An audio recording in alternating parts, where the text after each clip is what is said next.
Hall's low context and high context cultures. So they say here that both of these contexts can be found in each culture. I'm on page 79 of our work in the textbook. Most cultures have a general common characteristic regarding communication. That means that just meaning comes from context than words being said.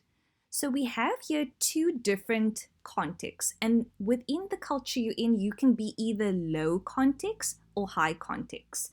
So what exactly is low and high context communication cultures?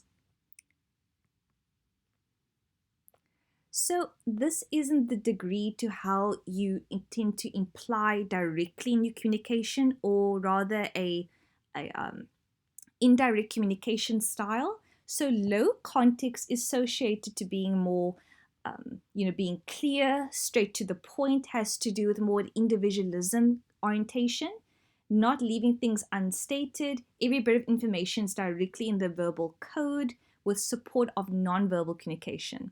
Whereas high context is more set on collectivistic, it focuses on the context of communication, looks for the implied meaning, indirect communication, using mostly the nonverbal code supported by the verbal code. And it's trying to also say that in terms of long-term relationships, we tend to use a lot more high context. So I'm going to read out this example here to emphasize this. Robert, what's for dinner? So we could say that this is low context because Robert is being very direct and he's just saying exactly what he means. So in low context, it's being more verbal, being more direct. You say exactly what you mean there. Patricia, there's a great movie playing and Barbara told me about this new Thai restaurant that's next to Scottsdale, 24plex. We could have the burritos we got the other night from Chili's. Whatever. So what happened there? As you can see, Patricia was trying to imply where she wanted to go, but he wasn't understanding that communication style, and therefore just assumed that she doesn't know what she wants, and he went for his choice of the restaurant. So these are a sense of how we communicate.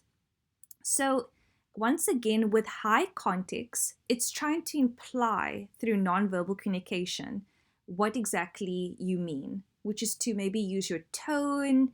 It's more of an indirect communication style.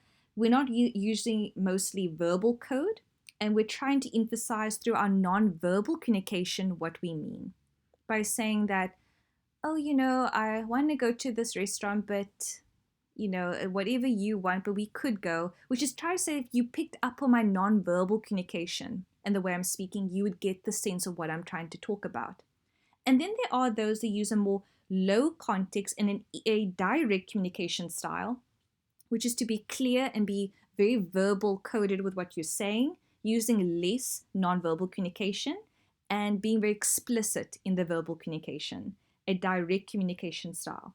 If Robert heard the speaker's intentions, then he would understand what Patricia was saying by her implied communication style. Okay, so how do we feel about that? Do we understand that? And then I've just included a scale that shows that within more of the European, I've noticed, cultures, we have a lot of the low context, which is to say exactly and to be quite confrontational as well in our way of speaking. And then as we get more towards the Western, we have, I think I just swapped around. As we get more Western, it becomes low context. And as we get to more how can I say, the African and Arab cultures there in the collectivistic would be more high context communication. In the next clip, we're going to be looking at Hofstede's value orientations.